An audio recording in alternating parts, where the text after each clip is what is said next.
भाऊ, निश्चित प्रकारे आज शेतकऱ्यांवरती गेल्या काही काळामध्ये आपण सातत्याने आपले जे काही आपल्यावरती ज्यांची निष्ठा आहे, ज्यांच्यावरती आपली निष्ठा आहे, जे शेतकऱ्यांचे कैवारी म्हणून ओळखले जातात, ते माननीय श्री बच्चूभाऊ कडू यांच्यासोबत आपण संपूर्ण जिल्हाभरामध्ये फिरलात, संपूर्ण राज्यामध्ये फिरलात. शेतकऱ्यांची अतिशय वाईट अवस्था गेल्या काही काळामध्ये विदर्भ असेल, मराठवाडा या ठिकाणी झाली. निश्चित प्रकारे ही शेतकऱ्यांसाठी दिवाळी कशी असेल? आज खऱ्या अर्थाने दिवाळीचा पहिला दिवस आहे, परंतु शेतकऱ्यांसाठी ही दिवाळी वाटते तितकी प्रतिवर्षाप्रमाणे सोपी नाही. या संदर्भात आपण काय सांगा? कोणतीच दिवाळी शेतकऱ्याची चांगली नसते. त्याला कामाधंद्यातून वेळ तरी मिळतो का? वसुबारस आहे. आज सांगा बरं, इथं शेतकरी कुटुंबाचं आहे, सगळे कुणाच्या घरात त्या ठिकाणी दिवाळीचं वातावरण आहे? नाहीये. अशीच परिस्थिती महाराष्ट्र किंवा ग्रामीण शेतकऱ्याची आहे.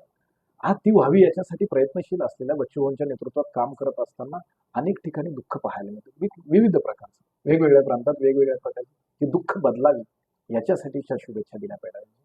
दिवाळी त्याच्या आयुष्यात किमान वर्षातले 2 महिने तरी ठिकाण, 12 महिने लोकांच्या याच्यात दिवाळी आहे, पण शेतकऱ्याच्या याच्यात खरंच दिवाळी नाही. वसुबारसची सुट्टी कोण मानतंय?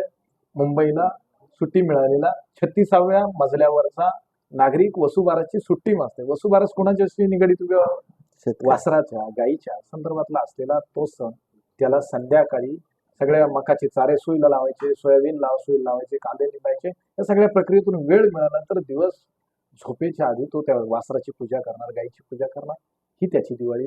त्याला उसंत मिळावी इतकं संरक्षण देणाऱ्या शुभेच्छा असल्या पाहिजे. त्या शुभेच्छा देतो. खूप हलाखीची परिस्थिती आता फक्त दिसून आली, पण सरकारच्या हस्तक्षेपानं याच्याही पेक्षा जास्त नुकसान होतं. मी परत सांगेन, सरकारचा हस्तक्षेप या भागातल्या शेतकऱ्याच्या कांद्यावर आहे.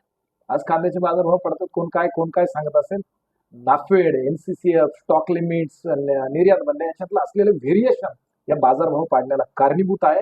आणि ते कारणीभूत असणारं व्हेरिएशन टिकअप राहावं, एक चांगलं धोरण बनावं, ह्या खऱ्या अर्थाने दिवाळीच्या शुभेच्छा. त्या शुभेच्छा आम्ही आमच्या सगळ्या शेतकऱ्यांना देऊ. स्ट्रॉंग शेतकरी मजबूत व्हावा याच्यासाठी त्या शुभेच्छा देऊ. तो